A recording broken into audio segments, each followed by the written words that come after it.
Good morning, good afternoon, good evening, everybody. Sorry for the cheesy introduction, but I realize we have people from all over the globe today joining us. It's with absolute pleasure that we once again are hosting an AML Watcher webinar with two esteemed guests. So we're going to be talking today about integrating cybersecurity into AML tools and addressing online attacks as a vector for money laundering. But before we go into the whole discussion, I would love to introduce our two guests. First and foremost, we're joined by Cynthia Colbert from Amazon. Cynthia, would you like to take a moment to just introduce yourself and just how this issue is relevant to the work that you're doing? Yeah, thank you very much. First of all, thank you for having me. I'm very excited to be here. I'm very passionate about cybersecurity. I've been in this arena probably for about 15 years and been in technology for over 25. I guess I would put that out there. So with my passion with cybersecurity, as more and more things around fraud, count fraud, just cybersecurity fraud overall, I guess I would say holistically, as as I always say, as we come out with more and more new technology, there's always bad actors out there that's always trying to find ways to get around it. So that's where my passion lies, is really how do we stop fraud? How do we make the security posture stronger so our customers and so everyday Americans can actually feel secure with their information, data, and all that out there in the environment and all the business that they do today. So. And just a little bit about my background. Oh, I'm sorry. I didn't mean to cut you off. No, I said a little bit about my background. Exactly what I would say. Yeah. So I worked for some of the top GSIs. Some of the top integrators. So when I would say that, in hyperscalers, and I worked for Amazon, Microsoft. I've also worked for IBM. I've worked for Cisco Systems. So I have knowledge and background in pretty much for all those, anywhere from building new offers in cybersecurity, taking them to market, all the way to working with partners, as well as enabling Salesforce and all of those things that ties in with cybersecurity. So it's a little bit about me. Thank you. I love what you said there, Cynthia, as well, and it's going to lead us nicely into first question. Just before we speak with Kennedy, was with regards to protecting our customers. And we're making all of these efforts to protect customers, but as you rightfully said, fraudsters are always, one step ahead, two steps ahead in terms of technology. And, if we think that we're being futuristic and proactive with technology we're implementing, we have to remember there's also a double-edged sword there. And so that's something we'll discuss today. But before we get on to the discussion, I'd also love to introduce you to our second speaker, which is Kennedy Meade. Kennedy, thank you so much indeed for joining us today. Would you like to introduce yourself and just give a little bit about your background and obviously how that ties in with today's discussion? Yeah, thank you again. But yes, so again, name Kennedy Meade. I've been in the fraud side for almost a decade, probably hitting the decade mark, honestly.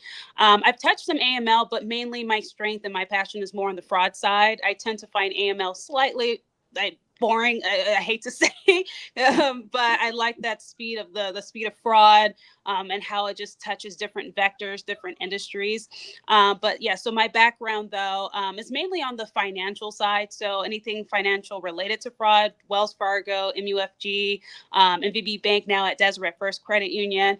I worked on the tech side when it came to fraud, so actually selling solutions to different banks and credit unions to help them prevent fraud and kind of get in front of fraud on the preventative side.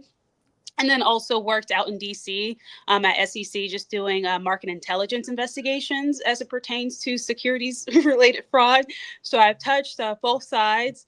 But now, though, the conversation surrounding AML is becoming a lot more interesting to me. It's always been a little on the boring side. It's very distant. But now that you have cybercrime implementing itself, it's becoming a lot more of a interesting conversation and a way to kind of jump in. And you're starting to see that fraud AML cyber cycle, which is what's making it very intriguing for me. So thank you for having me. No, it's an absolute pleasure. And in fact, I actually started my compliance career at MUFG, with BTMU as it was before it merged into MUFG back in the day. And I actually started in kind of, front public and private side compliance, and we always steered away from for the financial crime compliance because it was back in the day, it wasn't an exciting area of compliance. But I have to say, and I know I concur with you, up until kind of about 2013, when I had no choice but to jump in the deep end in terms of, I was actually in Singapore and the regulations had just changed. The MAS had brought out new regulations focusing on anti-money laundering for private banks in particular. And it was such an amazing moment for me because suddenly, if I may use the word, and I've said this a few times, that's when it began to become the sexy part of compliance. It began to become fun. You got to understand holistically, like how these patterns of behavior were happening. And you actually got to then really understand the clients. And it really got me involved trying to understand kind of client life cycle management and how we were utilizing KYC, bringing it into how we were anticipating the needs of the clients as well. So I have to say, I got really excited there. I'm more recently really getting involved in the fraud side because obviously the financial crime typologies that we're seeing at the moment are changing radically. And if I may say, in many instances, they're not becoming more sophisticated. In fact, for example, money muling is a great example. It's so simple, simple. Target underprivileged people or disadvantaged people or people that are struggling in any capacity and show them suddenly, we can help you to make money easily and quickly. It's, they've got their bank account set up already. There's no need to kind of go through all of those motions. It's there for the taking. And unfortunately, that's exactly what's happening. So my biggest concern right now in financial crime is the way in which it's being done. The criminals aren't getting more sophisticated. They're actually using much more simpler ways and targeting the vulnerabilities of people. And that's what's scary. I agree. And you see that all the time on social media. Like I've seen even on Facebook, multiple posts of I need or hit me up or reach out if you have a Navy Federal account, reach out if you have this account. And sometimes people will respond and say, I have a Wells Fargo account aged, the quote unquote age for 2 years. So, and they're literally asking people on social media, if you have these type of bank accounts at these institutions, reach out so we can, like you were saying, move money through these accounts. And they're very open with it. And people, do it because they're making a cut and it's low level. It's going undetected because these are aged accounts. Absolutely. One of the things that I find quite shocking is, recently, I don't know who's done it, but somebody has added my telephone number to some really dodgy WhatsApp group number. And I keep getting added to WhatsApp groups. No, but to be honest, I find it quite comical because I'll start playing with it just to get material for training. And I'm like taking screenshots and I'm kind of pushing it.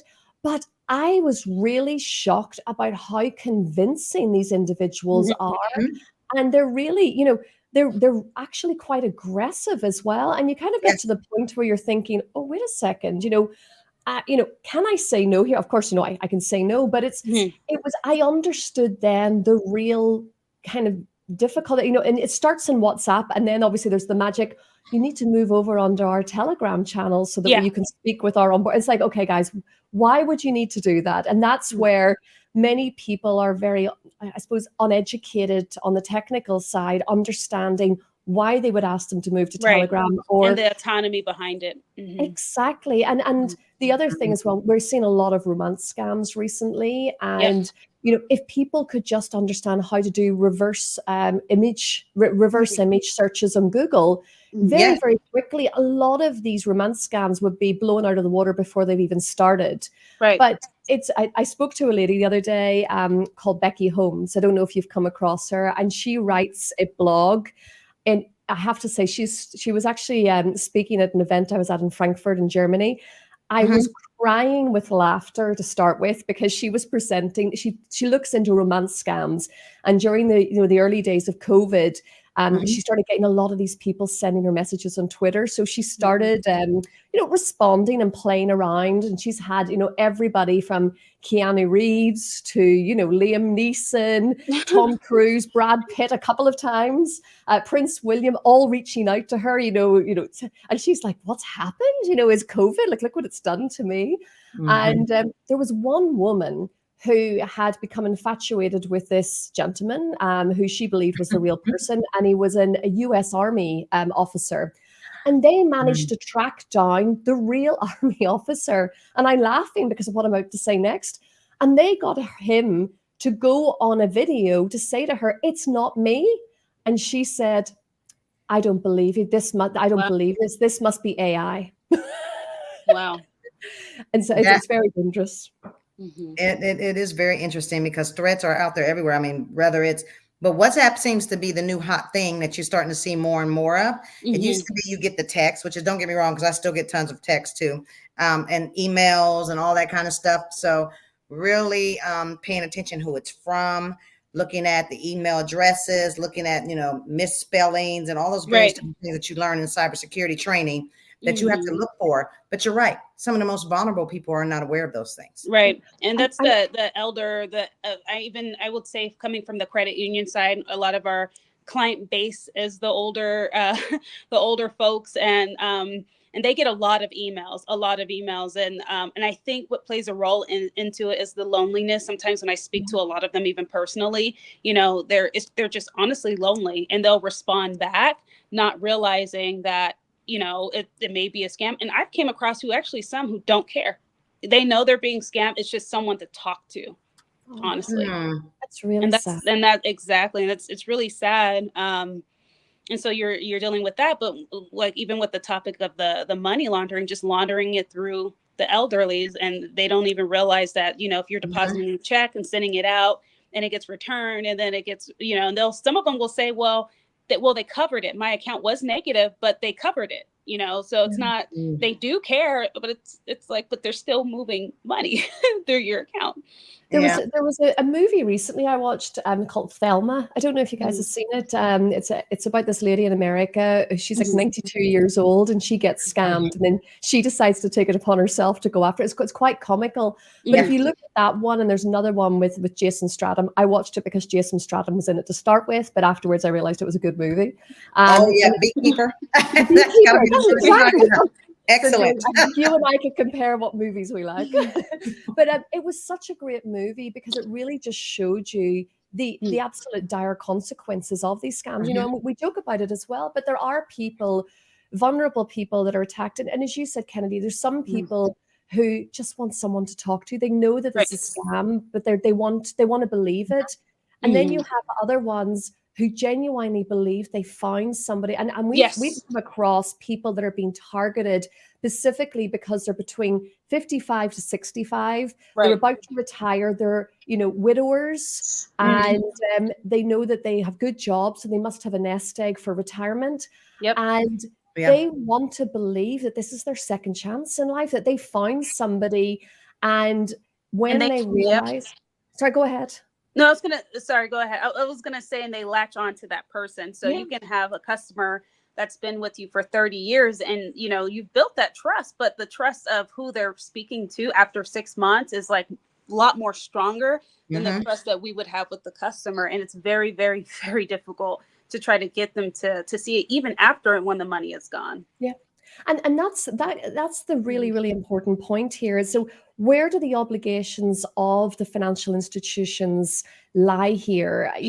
So let's say you have a client, 65 years old, who has a KYC history within your organization of over 40 years. And suddenly, overnight, their account activity changes quite radically.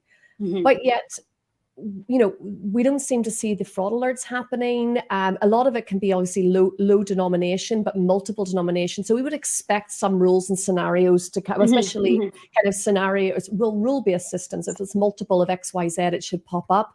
But these individuals, they know how these systems work. They know how they're calibrated. And that's as well why they target some of these banks. Unfortunately, they've got hold in some instances of potentially their transaction monitoring tools, you know, rules and scenario lists. Right. I don't know, but there must be something more to it. But we are failing the customers because we're not identifying it. But yet we say, look, we know we have an obligation to do KYC, but the real way in which we understand our customers is through transaction monitoring. But we seem to be failing our customers there. So talking about, integrating cybersecurity tools into AML, I think that's a really good place to start. We've got massive gaps right now, and everybody talks about artificial intelligence, but where can we start, and where are the conversations failing internally between skill sets to limit the innovation isn't happening? So where do we need to start these conversations internally to start making a difference to help these vulnerable individuals? Right. I'll throw that to Cynthia for the tech side. That's her strength. I can touch on the bank side, but just throw it at her. So let me talk a little bit about that. One of the things for some of our most vulnerable customers, we really, continue to drive awareness, but really help them to understand that a lot of the security protocols that's put into place, like multi-factor identification, that they should definitely be using that, right? They should not just be doing a little passcode or something like that. Passcode, facial expression, biometrics, whatever. They need to have multi-factor identity protection because that helps. Some other ways that a lot of companies are starting to, not starting, they've been doing it for years. Battle is in the whole managed detection, threat and protection, the MXDR, you might hear a lot of that around there in threat protection, red teaming and purple teaming. They have various different teams that actually do the analysis and then, go after it and execute very quickly. So when something has happened, they can find it and execute quickly. So, from a company's perspective, those are things that they need to have in place to be able to support their customers. The big one, you just talked about AI, data protection. I will say that AI has come a long way. So when you start thinking about increased use of AI and machine learning, this will definitely, undoubtedly play an increasing role in enhancing data security. And I'll tell you why. These technologies basically help identify patterns that's being out there. They track the patterns, anomalies, and potential threats in real time. They do it in real time, and they bring that up for those that have the monitoring and screening, and it allows you to be able to respond quickly to prevent security breaches. And a lot of these companies have those kind of tools in place. Then that actually helps some of our most vulnerable as they're out there, perhaps with their accounts and various different things. So those are some of the key things that I would say that are very important. And another thing from a company's perspective, if they're enhancing their cybersecurity platforms for their customers, cyber resilience, right? This is, I talked a little bit about identity, but protect, detect, respond, and recover. If you think about those things, when you think about cyber resiliency, you talked about compliance. There's so many ways we can go in cybersecurity here in this discussion. But if I had to say, if I was speaking to a customer like Kennedy does, the first thing I would say to that customer is, you make sure that you are doing everything you need to do. These phishing, those emails, that's all part of the whole fraud, right? That whole phishing, there's a bunch of other ones, but that's a big one, because then people automatically go in and start responding to these emails, clicking on links they shouldn't. And this automatically gives them that particular type of information.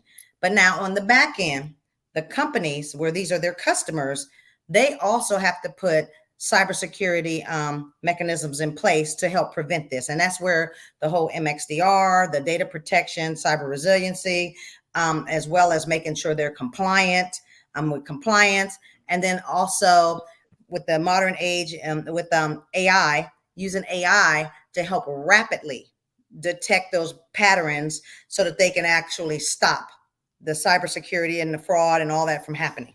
So that's a little piece there. You're on mute. Oh, you're mute.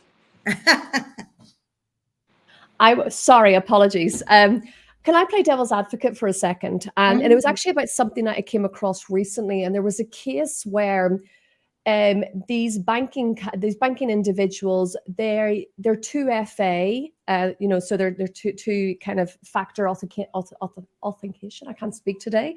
The criminals actually found a way to circumvent that, and they basically got them to send a code, and the bank's response was, our obligation is to have 2FA in place. That's what we had.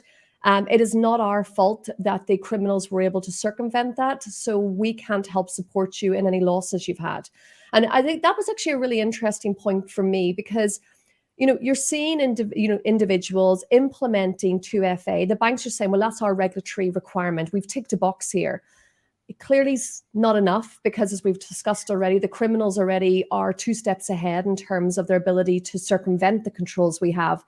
So what is it that maybe we need to do more? And you hit the nail on the head there as well. It's not just the banks and financial institutions' responsibility, but individuals have a responsibility to check as well. So what do we do? How do we balance this? Because individuals believe they're protected because they have the controls implemented, but then it turns out actually the controls failed because the criminals were 2 steps ahead. So what do we do in those instances? Well, all good points you just brought up, and very factual. Multi-factor authentication. I will tell you, yes, companies check the box. Okay, I have that. So, but they really, as they have customers, they need to make sure their customers understand that. Right. Whether it's training, making sure that they set it up, because a lot of them, especially we talked about working with some of our more vulnerable customers and clients, you might think they don't know how to set that up half the time. So they just do the most bare minimum. They may only have one security, or they don't have multi-factor. They just have the one where they just log in, right? Mm-hmm. And I'll tell you, when they're phishing, one of the things that some of these bad actors, as we call them, what they do is, of course, they know who they're targeting. And you're right when you said that one time. You said you played along with them on WhatsApp. I do that all the time, by the way. I play along with them just to see we need to get out. We clearly need to get out more, but it's good fun. I play with them all the way to the end to see if I can get some of their information so that I can call police. Right at the end of the day, that's my goal. So to help prevent them from moving on to the next person that might be vulnerable. But they did it very tricky. I mean, they came to me and you have to be aware, because they're very good. They take companies like Netflix and they have their banners, and they have a email address that has partially most of it in there to where it looks like it. Even someone that's in cybersecurity could easily fall victim if they have that, account, and they actually start digging in, and the way that they send stuff. So at the end of the day, the best course of defense against a cyber, someone stealing your identification and all that kind of stuff, your account information, is to, if you don't know that person or worked with that person, or for sure that if there's any kind of doubt, is that you need to call that institution, especially in banking and stuff.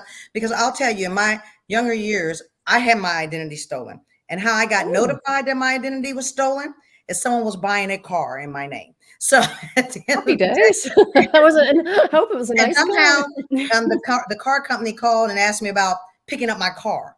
But they went all the way to where they were about ready to get the car in my name. So it was very interesting. And then you also have to be careful, because your information gets out there on dark webs. Right. That's another angle we could go down probably all day and talk about the dark web, but we won't do that. But I'll say, once your information gets out there, if it's an email or something like that, beware, because then you're going to start getting all these hits, phone calls, and various different things.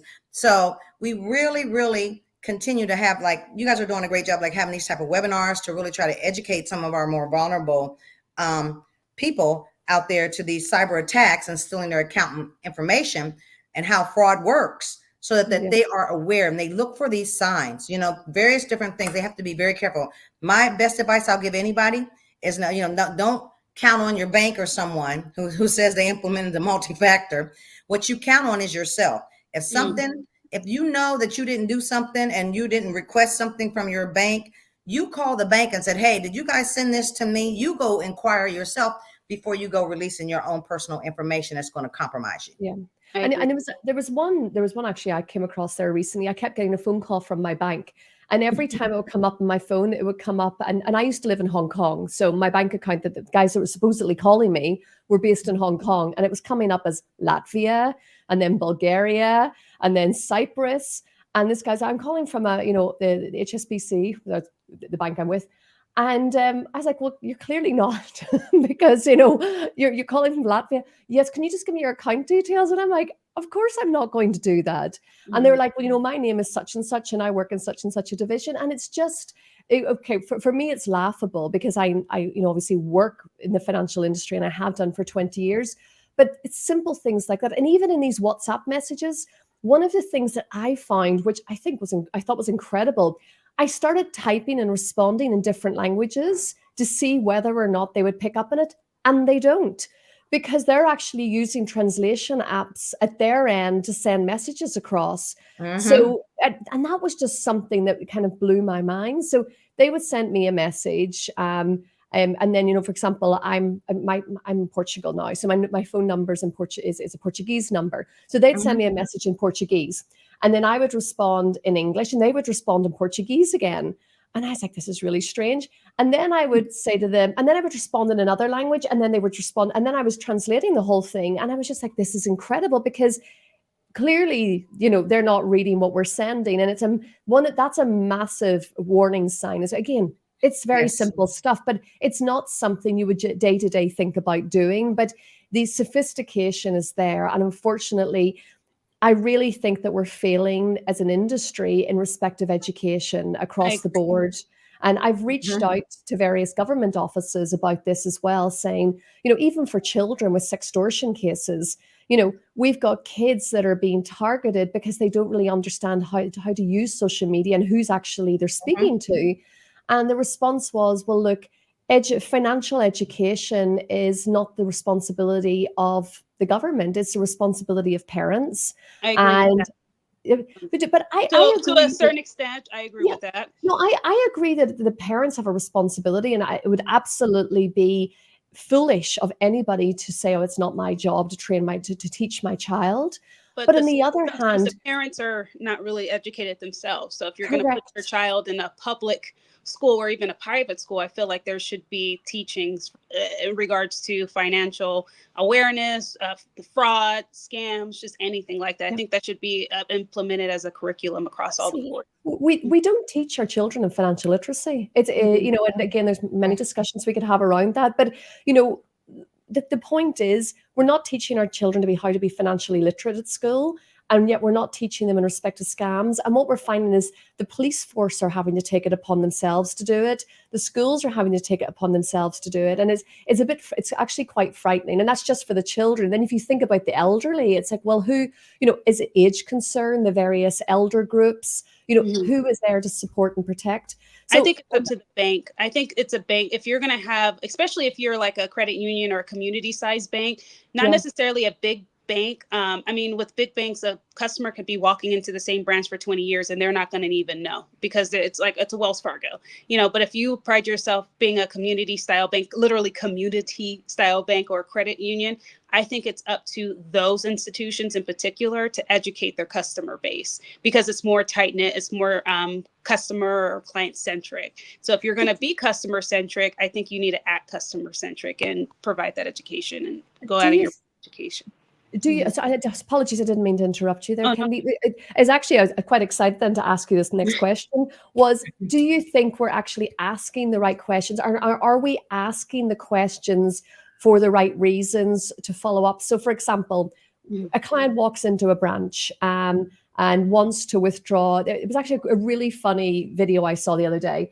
A guy walks into the branch of a bank and he says, oh, I want to withdraw, $5,000. And the cashier says, why? And he says, well, it's not your business, it's my money. And she said, well, look, I need to ask you that because if you withdraw over a certain amount, I need to detail why. And he said, oh, well, it's because I want to buy some steroids because I want to get bigger. So I need to go on the dark net to get them. And she said, okay, that's fine. Just be careful with where you get them from. And it was like, okay, so we're asking the question because there's a regulatory requirement, but are we actually doing anything about it? And again, going back to vulnerable people coming into branches, withdrawing money, we ask the question for regulatory purposes, but are we doing anything on the back of that? Right.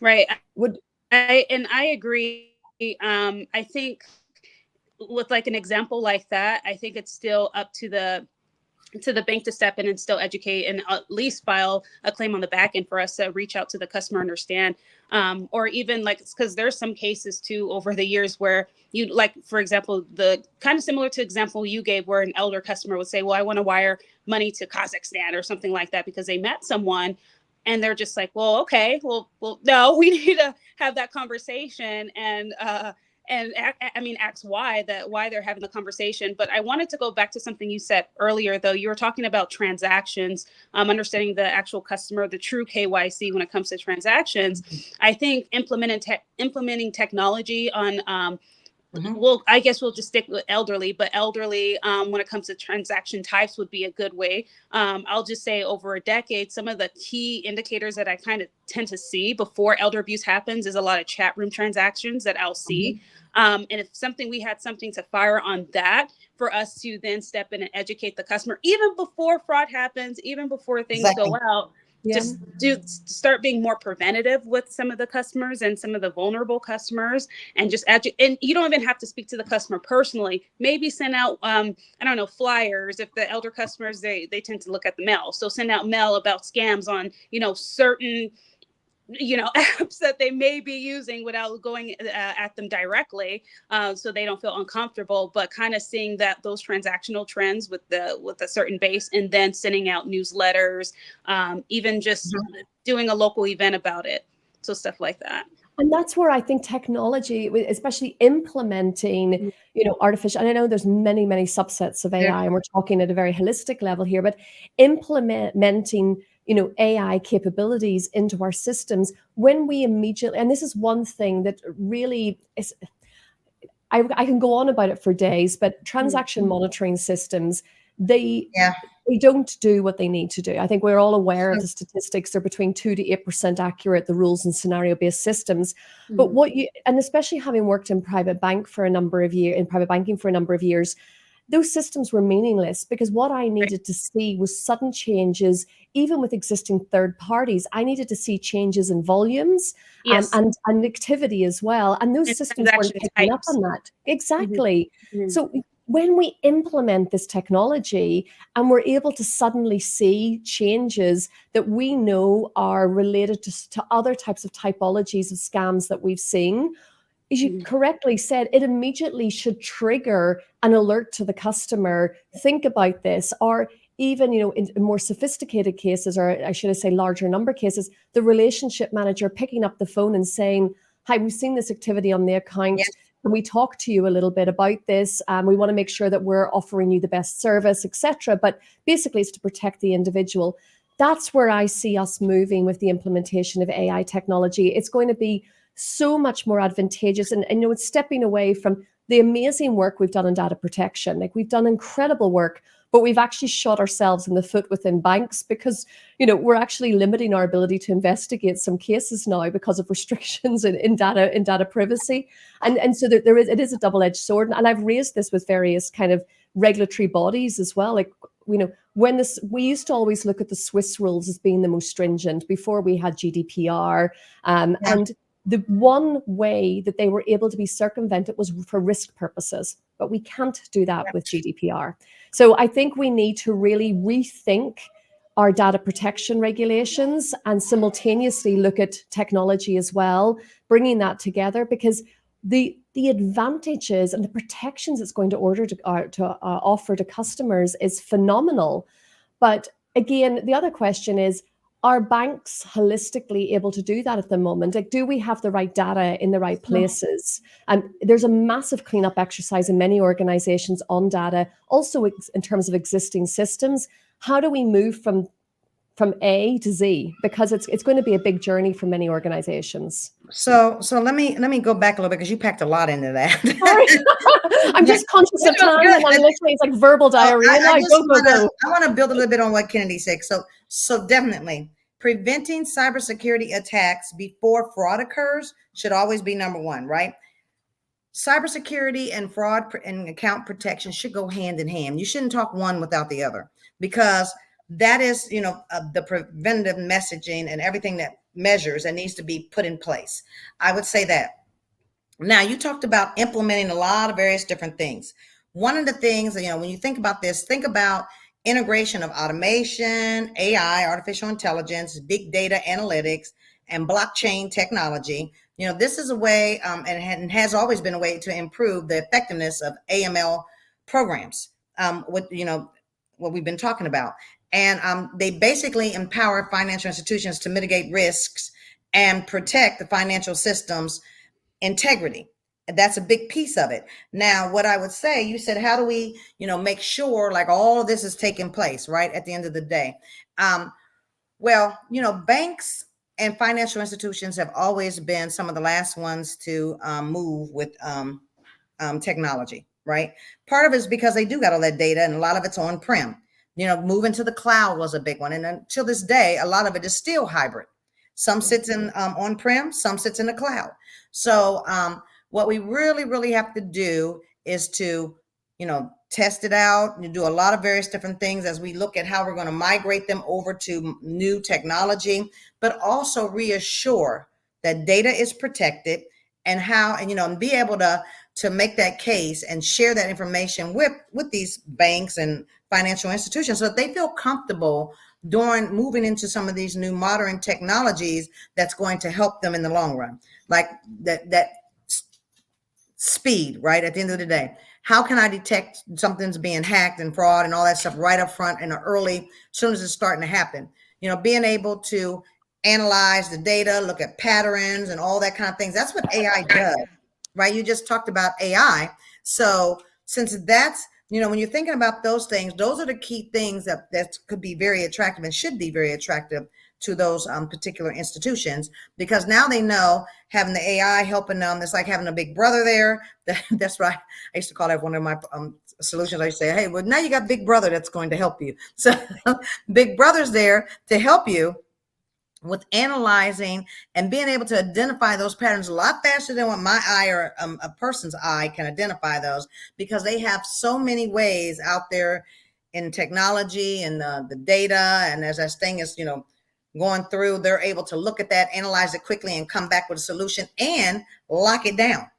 Yeah. A lot of times they can lock that down even before it goes to that stage. So, and Kennedy, one thing I was saying is that I was agreeing with you. I said, at the end of the day, cybersecurity should always, we should always be trying to target cybersecurity to prevent fraud from happening up front, right? Right.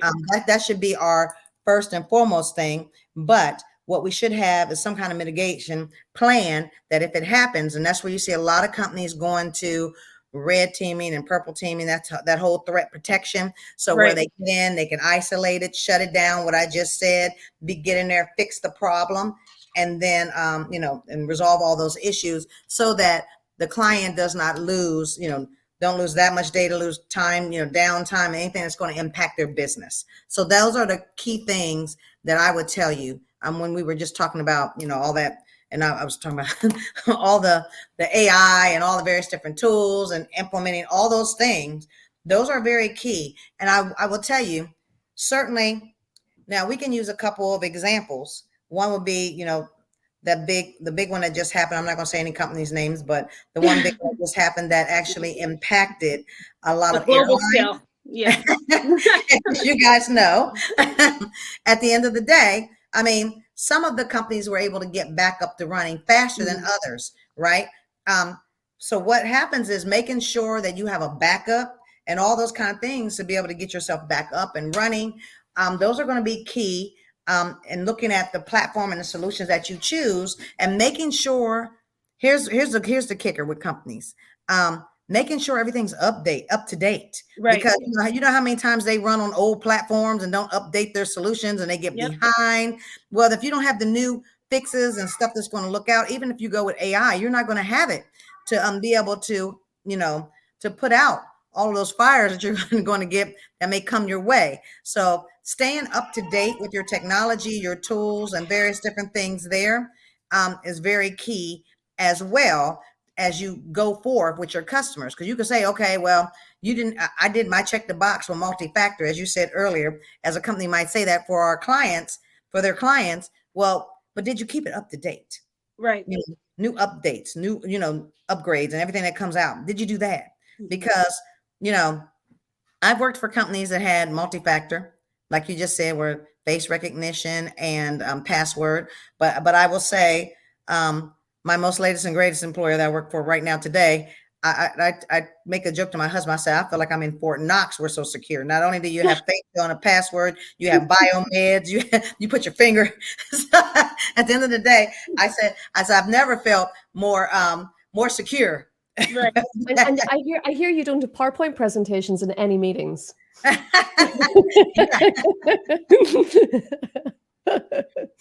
Correct. But it's interesting what you said there. And actually, Cynthia, if I may take that into a question for Kennedy with regards to cybersecurity team, fraud team, your AML team. In your and this is in your experience, Kennedy, I could give you my view on this. In your experience, do these teams interact and work cohesively within financial institutions? No, not from my experience at all. And over the years, there were times where I couldn't even tell you who someone was on the cyber side. I would always they're just IT. Just brush it off. That's just IT. Even though there was a whole cyber team, I would just loop them together. On the AML compliance side, I mean, I knew who they were just as a default if we had the same platform and we were together, like I won't say a vendor's name, but certain vendors that have, fraud and compliance on one platform to work, alerts and. Something happened with Kennedy's connections, but I think I know where she was going with that, and I'll help her out. Oh, actually. Oh yeah. So not because it was like a roundtable discussion, not because we came together weekly just to talk about what's going on the AML side, the cyber side. I think that's something that needs to be implemented, though. Have more conversations around what's going on. If we notice that we have a lot of customers' online banking accounts being compromised, okay, then we should expect to see fraud possibly, or money laundering digitally. So for us to start preparing and communicating with one another. I don't agree with things like FRAML, for example. I'm very anti-FRAML, but I don't agree with bringing things together. I believe in kind of cohesiveness, working with one another within our separate disciplines. But I think over the years, what we have done is we have, and there was a rationale for this. We created silos within the risk management framework in order to basically hone our skill sets within each area so that we could focus on what it is that we respectively needed to do. And we've got to a point now where I think, well, I'm not going to say the controls are working, but we all should have a pretty good grasp of what we're supposed to do. But there was actually a funny conversation I had with someone the other day, and I asked them, they were in the AML team, and I said, "Oh, have you spoke with the operations team?" And they said, "Well, I see them through the window." And I was like, "What?" And they said, "Well, we have a glass window that kind of separates our offices, and I see them in the other office." And it kind of just screamed to me the challenge we have, as you rightly said there, Cynthia, or so Kennedy, is we need to all be sitting around a table, bringing different skill sets and different opinions to the table to challenge conversations and to challenge our viewpoints, because that's how innovation happens. But what we're doing is we're keeping those discussions within the respective risk management siloed areas, whether it's fraud, cybersecurity. And the joke is, if you look at what is financial crime, well, financial crime is a subset. It's AML, CFT, tax evasion, cybersecurity, fraud, ABC. You could go on. But we, as organizations within financial institutions, we don't speak about it cohesively and holistically. And it's so deep, because now when we're looking to systems, in particular AI systems, and we're looking to clean up our data, I call them data sewage pits. Some people call them data lakes, but I think that there's there's multiple sources of the truth out there. As we begin to clean those up, we begin to see that there are synergies between the work that we're doing. And at what point is somebody going to step back and say, hey, wait a second, rather than just moving this, juggernaut down the road and going over everything in front of us, why don't we stop and try and clear the path here and make this something holistically that's going to create sustainability for the organization for the future while safeguarding the customers? Right. And I think we're really failing there. And my question is, why is that not happening? Why do you think it's not happening? I'll say the reason why, just in my opinion, like I said, over the decades of being in fraud, I think the main issue is the way fraud is looked at. It's more of, okay, fraud happened, work the case, file SAR, we're just moving on. But there's never a conversation of what happens to the funds when fraud actually occurs. Where is that money going? And I think if we start having the conversation of fraud proceeds being used for larger criminal, organizations like human trafficking, drug trafficking, which then moves into it being laundered back into the banking systems, just actually understanding where does that money go after fraud occurs on the account, or understanding that a cyber attack, leads to fraud activity, which then goes into the other way. So it's like a double cycle going which way. And I think that's the main issue. It's just not really understanding the cycle of fraud, AML, and then, or cyber attack fraud, then AML, and just not understanding the overall cycles behind it. Yep. I had a case the other day, and I thought to myself, it was the first. There's every few years I have these aha moments where I'm like, oh my goodness, and I suddenly look at something differently that I've looked at in one way for a number of years, and it was an STRs the other day, thinking about how the person, the victim of the scam, and their organization, they'll see the full range of all the different accounts it's gone to. But then all of those other financial institutions, they're only seeing one or two payments at max. Right. And I kind of thought to myself, like, are STRs working in the way that we intended it to work? Is the information actually being utilized in the way that we would need it to work? And should we be implementing kill switches, so to speak? Right. Where when these funds go out, that you can automatically, instead of just submitting an STR and then kind of sitting there thinking, what do I do now? Because, you'll be waiting a long time to find out. There should be something more proactive that could be done to hold those funds in the respective accounts that it's gone to until we can figure out what's happened. And I think, and again, that will be across jurisdictions. So there'll be a lot of technical issues there as well, and regulatory considerations. But I really think we've got to a point that if we want to tackle this in the right way, we need to start thinking about it in a different way. Right. Community among banks. Every bank is out to kind of protect themselves. Well, I don't want information about the funds because it's gone, and I don't want to have to pay you, the other corresponding bank, for the loss that you guys took. So it's kind of like every bank is like, they have this mindset of every man for themselves, and that's actually hurts us in the long run when it comes to fraud. But yet when you look at fraudsters, they work together across sectors, construction fraud, financial fraud.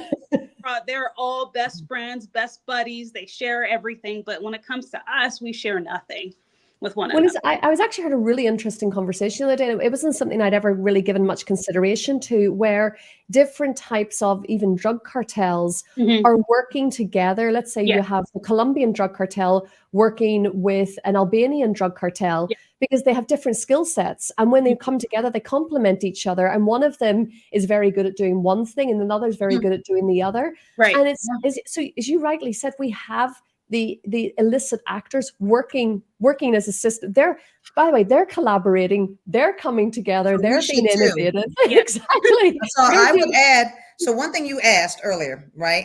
And I just want to chime this in real quick in here. You asked about in organizations, right? We talked about the cybersecurity separate, the fraud and accounts separate, and compliance might even be over in a different bucket. You have all these organizations in there that are basically, just think of the power that if they really collaborated and worked together as really stamping out bad actors. Because a lot of times one organization, the right hand may not know what the left hand is doing. That's what I always like to say. They may not know, so unless they collaborate. And a lot of that becomes, especially a lot of these companies, you find people build these silos and they have all these various different things in there. So really it's the leadership's responsibility to break down those barriers and say, hey, we have to work together across the aisles here and all these different organizations to pull together to make sure we have an airtight solution that goes up against these bad actors. And to your point, the bad actors are doing it. They're working together. So we hating each other. If someone got caught, and each other. So we, as the cybersecurity practitioners and SMEs of the world, need to be working together within our companies, but not only just within our companies, like Kennedy, like you just said, the banks, right? Really working together across the way. If you see something that's coming across as a potential cyber attack, there that might be attacking more than one bank or credit union, sharing that information with your fellow banks and credit unions would be, being a good neighbor, I guess I would say, as we like to say. We've actually seen this in some jurisdictions. Hong Kong is a good example. The banks between themselves actually set up these, sharing platforms because of that very reason, because they needed to share more typologies on a real-time basis.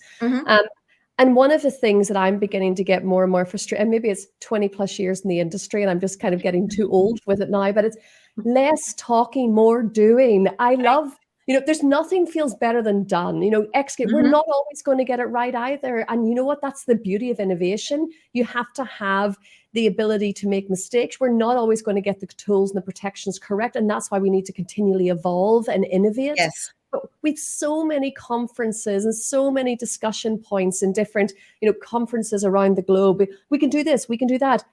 Okay, that's great. Let's actually do it. Let's make a proactive change here. And as you said, the criminals are working together and they're executing it. They're getting it done and very successfully in real time. Right. Why aren't we? Why are we moving at the speed of dinosaurs and regurgitating old controls, trying to make them look sexier and more innovative when they're not? Well, I'm getting to a point now where I'm actually getting increasingly frustrated by it all. Well, some of it comes with budgets in companies, right? At the end of the day, there's cybersecurity budgets. So they do try to reinvent, and try to, depending on what their budgets, their company allows for them. But at the end of the day, if you're talking fraud, you need to be talking cybersecurity. If you're talking AI, you need to be talking cybersecurity. In my point of view, all those types of things and other things too, but they all go hand in hand, right? So if you're talking about one and you're not talking about how you're going to secure it, then it's just like just sticking it out there, because like you said, for every smart SME that we have in cybersecurity, there's a smart criminal that's probably came from that background. So at the end of the day, we can't just go out and just implement something and say we're done. We need to actually be an advocate for cybersecurity versus and continue to be passionate about it, continue to drive and evolve and all those various different things and be that champion.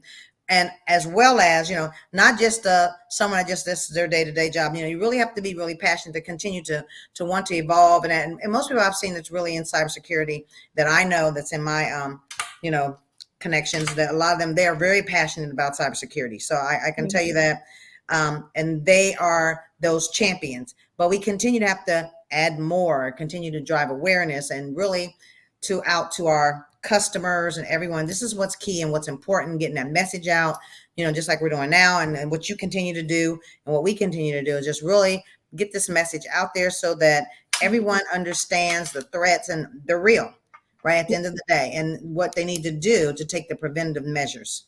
Right. And Cynthia, you beautifully segued us into two kind of final questions that I had for each of you.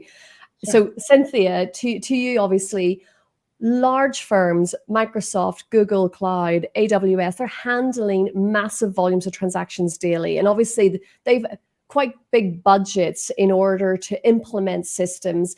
How, with such large volumes and such diverse businesses, how do you think their teams work best, and how are they working really well to basically integrate advanced fraud detection and AML tools to protect against online threats? Yeah, so I would tell you that a lot of them, and I'm sure that most of the top three handle a lot of things in a very similar manner.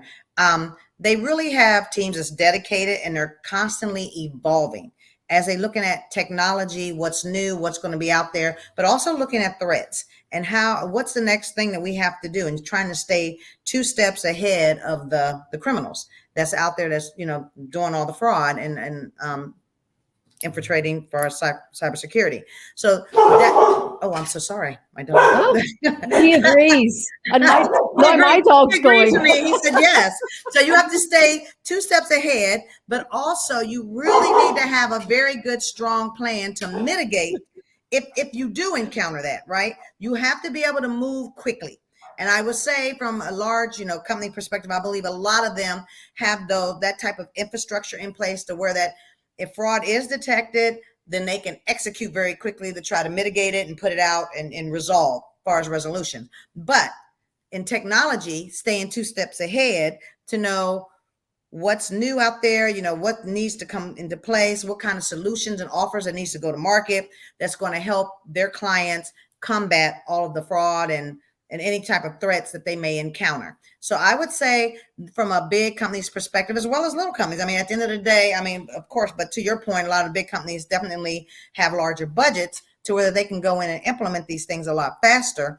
But I will tell you, that is the key. And then from a lot of them, they work very closely with a lot of the top GSIs, partners, and various different things to also help and execute very quickly across those areas. And to your dog's point, there's always somebody who can shout the loudest in the room. He threw in the political element. Yeah, he's doing a political. He said, "Yeah, well, mommy says, yeah." Exactly. My dog started barking with him, so the cheerleaders make sure this on. And Kennedy, then obviously, working within credit unions and serving local communities, that's a much smaller subset with really unique financial needs, and obviously smaller institutions.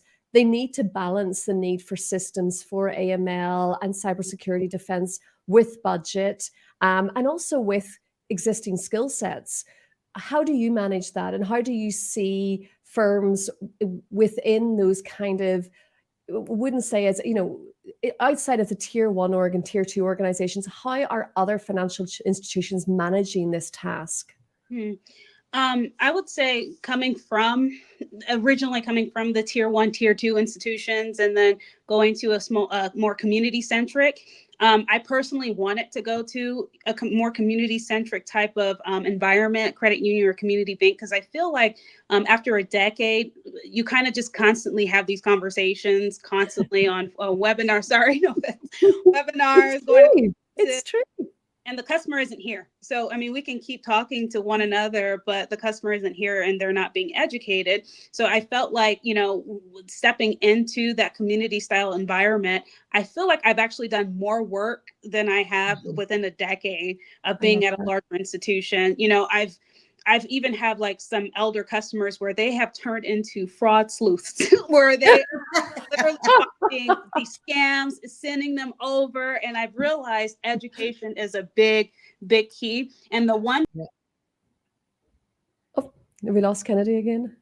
Oh, I think we probably did. Yeah. No, she's up. Is the country what they have is the customer centric approach, member centric approach that they have, and just taking advantage of it and using it taking it from a strength, weakness, and moving it to a strength that they have. You can sit across a customer that you've had for 30 years and explain to them what they're seeing, and they're more willing to listen to you because they've been here for 30 years, and it's smaller, it's more communitized compared to a larger institution. So I think the way that credit unions can balance it and start getting more in these conversations. I'll just add this really quick, but I hear a lot from other credit unions and community banks where they feel like they're constantly left out of the conversation because they're just not big enough. But yet, if you saw last year, they actually took the brunt of the fraud compared to larger institutions. So I think getting them more into these conversations, and then credit unions taking advantage, like I said, of that customer first approach, and just educate. I'm telling you, educating some, like I said, the elder customers, they have been, and they like to talk. Bingo night, they talk. Okay, so they're like educating people around them because it's new to them and it's fascinating for them. And now they want to send a bunch of emails of all the scams they're getting to say, hey, look at what I just got. What do you think about this? Or look at my friend got this. What do you think about that? And it kind of highlights the importance of education. So you may not have the robust technology like a MUFG or Wells Fargo, but the one thing they don't have is the fact that they can sit across a 30-year customer and know, their sister, their brother, they went to high school together, so absolutely. That's one thing that I would say that they need to take really, really, really advantage of for AML and fraud and cyber. There's no better feeling in our work, and I'll be honest with this, than being able to go home and think I made a difference today. Right. And yes, when you're in those smaller institutions, and I'll be honest, away from those kind of political atmospheres. Yes. You can really do that. And, you know, I've worked in some private banking environments where I've gone into meetings and I've known the customers better inside and out than most of the Yes. relationship managers, because I'm looking at their files day in, day out. So they're like, customer, and I'm like, wait a second. And I'll be able to jump in and say, and they're like, well, how do you know this? I'm like, well, but it's Right. just really, really nice to feel like you're making a difference. And it's like, you know, I know that the credit unions in Ireland and also in Australia, just across the board, the work that they're doing to combat financial scams is global leading at the moment. Like, it's phenomenal. And it would be lovely to see how we could maybe link up, in particular, like credit unions across different geographics, to see how we could maybe work together as well on that, because I can actually see a lot of synergies bringing, you know, because we're all dealing with the same frauds. We're just sitting in different locations. Right. Guys, ladies, this has been a really, you know what, I always say I love it when we have a fireside chat. And I love it that we've been able to really talk about a number of different issues that are really impacting a number of people that are listening today, but also as well, kind of to the point is, in order to make change happen, it's bigger than this discussion we're happening right now. We need to go out to the communities that we're working with, to the customers that we're working with. We need to communicate, and we need to actively make that change happen. Technology is going to play a massive role in our future. It is not going to replace people. I think it's very clear. What we need to do, however, is make sure that people are upskilling. And I think, Kennedy, you said it really nicely. Collaboration, bringing people around the table. But as you said as well, Cynthia, is that we need to evolve, we need to move forward and innovate. And you know, moving away from a lot of the, you know, you talk there about cloud systems, and still to this day, many banks aren't fully on the cloud. Yeah, you know, more on-prem. They're more on-prem. So we really have to work with them and getting them. Well, but I get why they're on-prem, right? At the end of the day, a cyber attack is less likely on-prem. Right, and exactly. Well, where that we really need to get them to understand that if they work with, you know, one of the hyperscalers, that they do both, right? On-prem, at least, you know, most of them do on-prem as well as in the cloud. And then what they do is build out a plan to slowly migrate them over. And that's where we need to really put some focus on really helping some of our clients from that perspective. Well, Ritesh Mohan has suggested that we have a weekly sync up with technology ideas. I don't, and I think it's, honestly, I'm not just saying this, I have loved this conversation today. Thank you both so much for your time. I'm just conscious that we are out of time. Yes. we've gone over. I don't know, everybody was over. I'm terrible at time management, clearly. That's okay. But I want to say a massive thank you to both of you, Kennedy, Cynthia, for your time today. There's so much positivity in terms of the messages that we've been discussing today. I'm really looking forward to seeing what we can do. And I really hope that the three of us can stay in touch as well, because I think a lot of the stuff we touched on today, we can take out of this conversation and bring it into other geographies as well, and connect you hopefully with some other groups of people that are doing similar work, and just seeing what a difference we can make. Right. Awesome. Thank you so much for the invite. My pleasure. And thank you to AML Watcher for organizing this session. And we hope to see you at our next webinar. And until then, have a wonderful day, everyone. Bye. Yes. Take Bye. care.